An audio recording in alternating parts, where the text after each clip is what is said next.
আমার মতন খাজা কে কে পছন্দ করো, এভাবে মজা করে খাজা খাও।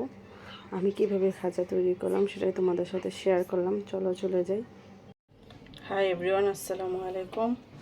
Welcome to Ayesha's kitchen and blog. আজকে আমি তোমাদের সাথে একটা রেসিপি তৈরি করব। এখানে 1 কাপ আটা নিয়ে নিলাম। দেখো, একটু কালো জিরে নিয়ে নিলাম। অবশ্যই কালো জিরেটা ব্যবহার করবে। এই নাস্তাটায় কালো জিরেটা না দিলে কিন্তু ভালো লাগবে না খেতে। আর একটু লবণ দিব। মুচমুচে এই বৃষ্টির ভিতরে এই মচমচে এই নাস্তাটা খেতে কিন্তু অনেক মজা লাগে, তাই এই নাস্তাটা তৈরি করে নিচ্ছি।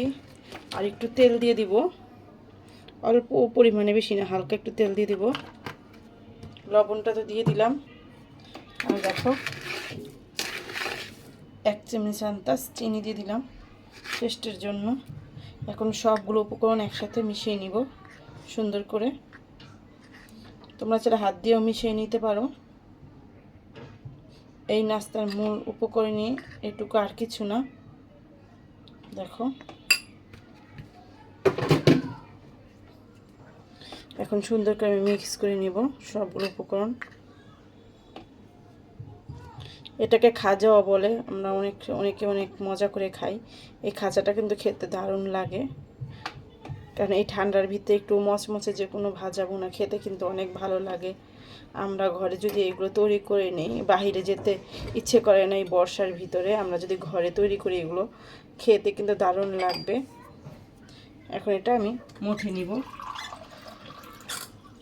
যেহেতু হাত ছাড়া চলছে না, তাই একটু হাত দিয়ে নিলাম। হাত দিয়ে সুন্দর করে একটা ডো তৈরি করে নিব।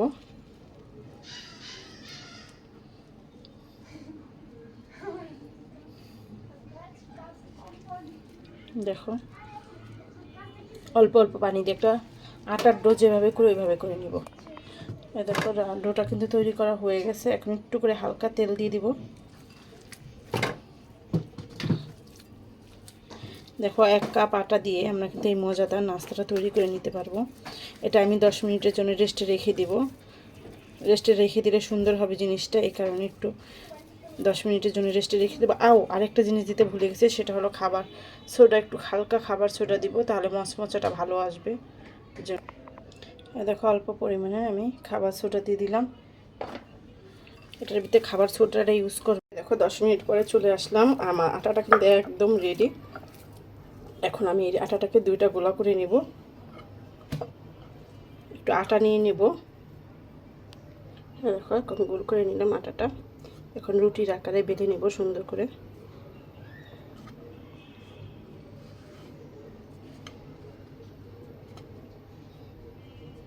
আটাটা একটু নরম হয়ে গেছে, এই কারণে একটু আমার আটাটার গুঁড়ি একটু বেশি লেগেছে।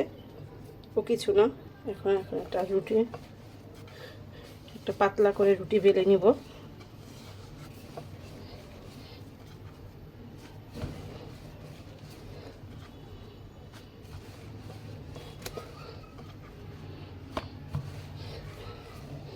পাতলা করে বেলবে, অত মোটা কিন্তু রাখতে যাবে না।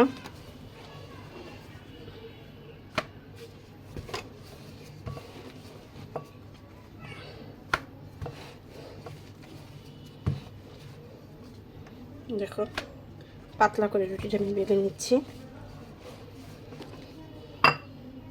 বেলা হয়ে গেছে। এখন আমি একটু তেল দিয়ে দিব।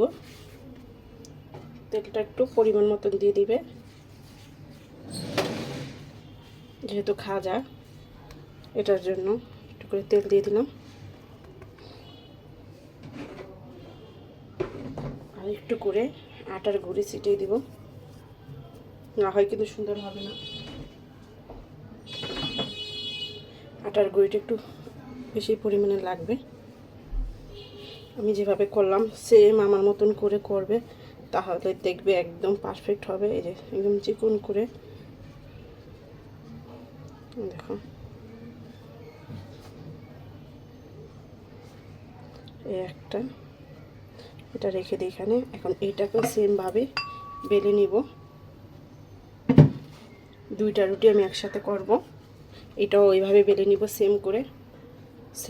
সেম একইভাবে আমি তেলটা দিয়ে, দেখো, দুটোটা একইভাবে কিন্তু আমি রুটিটা বেলে নিয়েছি। এই রুটিকে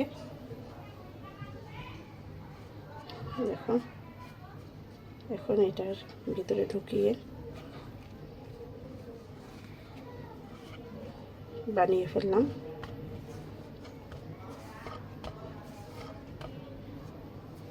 এখন এই দুই পাশ আমি কেটে আলাদা করে নিব।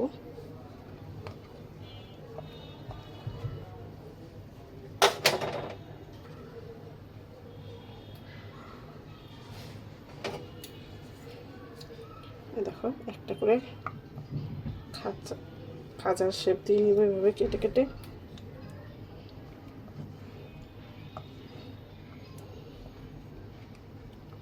তোমরা চাইলে বড় ছোট করে নিতে পারো। আমি অল্প করে বানাবো তাই অল্প করে করে নিয়েছি।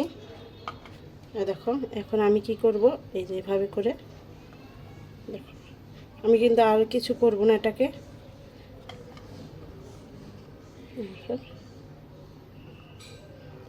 খাজাগুলো কিন্তু একদম আমার সব কিছু কমপ্লিট।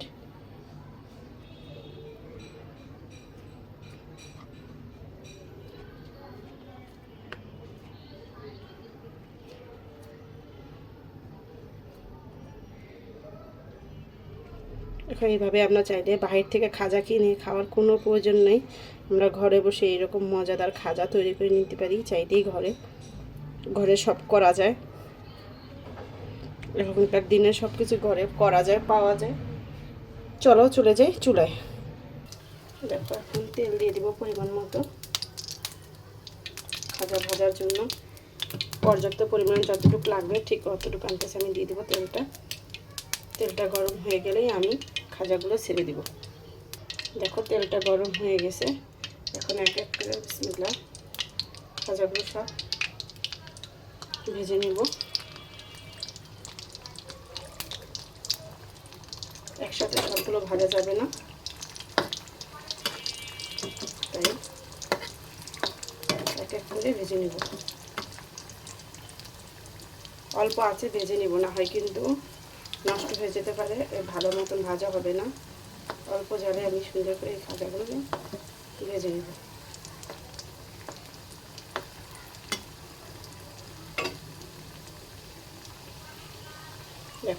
এখন একটু উল্টিয়ে দিব।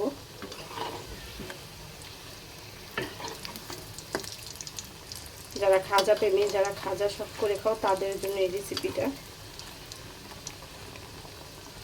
অল্প আছে আমার ভাজতে হবে যাতে আমার পুরোপুরি ভিতরেটা হয়ে যায়, না হয় কিন্তু খেতে ভালো লাগবে না।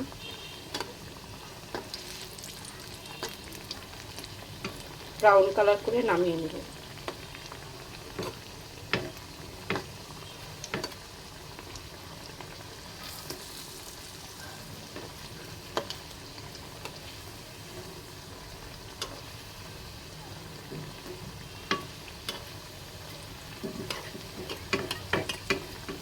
একটু তেল দিয়ে দিবে, উপরটা সুন্দর করে ভাজা হয়ে যাবে। দেখো আর বেশি জালে ভাজলে কিন্তু সুন্দর হবে না, মচমচে হবে না। এই জন্য আমাদের অল্প আছে সুন্দর করে ভেজে নিতে হবে।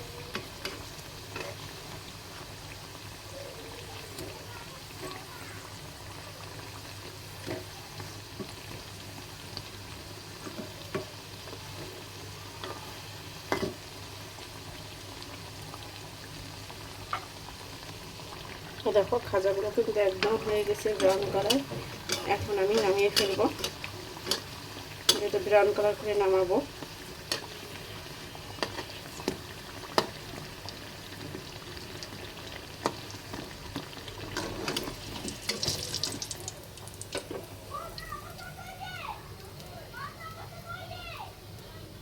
দেখো বাদবাকিগুলো এভাবে দিয়ে দেবো।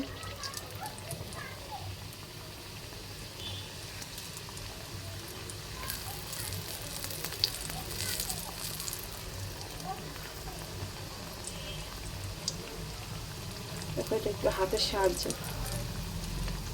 একটু চাতা দিয়ে দিয়ে এগুলো একটু বড় করে নিয়েছি।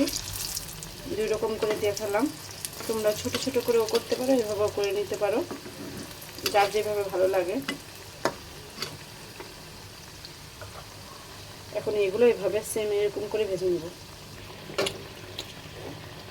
দেখো খাজাগুলো কিন্তু তৈরি, একবারে ভাজা হয়ে গেছে। এখন নামিয়ে ফেলবো খাজাগুলো।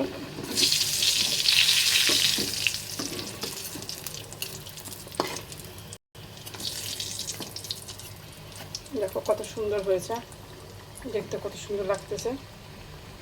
তেলটা একটু ঝরিয়ে নিব, এখন আরেকটা কাজ বাকি। দেখো কড়াইটা গরম বসে দিচ্ছি, অল্প একটু পানি দিব, বেশি না, অল্প একটু পানি দেব। শিরা করে নিব এটার ভিতরে, আর একটু চিনি। এখন এটার একটু করে শিরা করে নিব। যেহেতু আমি অল্প করে নিয়েছি, এটার জন্য অল্প করে চিনি একটু পানি দিয়ে দিলাম। এটা শিরা হোক, তারপর দেখাই। এই দেখো খাজাগুলো কিন্তু রেডি ভাজা। এখন শিরাটা দিয়ে দিব। দেখো শিরাটা একদম রেডি। এখন এই শিরাটা আমি দিয়ে দিব। দেখো খাজাগুলো সব রেডি। এখন আমি চিনি শিরাটা উপরে দিয়ে দিব, যাতে ভিতরে ঢুকে যায়। আর যেহেতু খাজা কিন্তু মিষ্টি মিষ্টি খেতে ভালো লাগে, তাই একটু চিনি শিরা বানিয়ে নিলাম দেওয়ার জন্য, মজা লাগবে খেতে। তাই কেমন হয়েছে অবশ্যই জানাবে, ভালো লাগলে লাইক কমেন্ট করবে। আর সবাই ভালো থাকবে, সুস্থ থাকবে। আসসালামু আলাইকুম, আল্লাহ হাফেজ। আজকের মতন এই পর্যন্ত। আর আমার ভিডিওগুলোকে কীরকম হয় অবশ্যই জানাবে। আমার কথার মাঝে কোনো ভুল ত্রুটি হলে ক্ষমা দৃষ্টিতে দেখবে।